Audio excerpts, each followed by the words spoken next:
देखो भक्तचरण दास होचुन आम वरिष्ठ कांग्रेस नेता तांकर पुओ होचुन सागरचरण दास से युव कांग्रेस जो आम निर्वाचन होता से भाग नहीं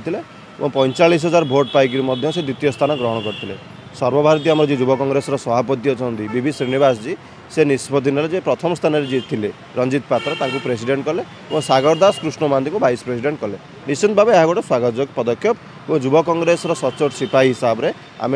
आमर जो सर्वमान्य नेता निष्पत्ति को सम्मान जनइबा और तापर जो निष्पत्ति नहीं भक्तचरण दास को पुओ सागरचरण दास ताहा व्यक्तिगत निष्पत्ति से युव कांग्रेस संगठन सहित आगुरी जड़ित थे से बहुत कार्यक्रम कर से जो इस्तफा देते व्यक्तिगत निष्पत्ति से 2024 जो आगामी निर्वाचन आसे प्रतिद्वंदिता करेंगे तेणु ताकू आखि आगे रखी बोधे निर्वाचन मंडली में बुलवे लोक संपर्क करेंगे तेणु आखि आगे रखी बोधे इस्तफा देते और आगामी दिन में जो दीर्घ 24 वर्षर जो सरकार अच्छी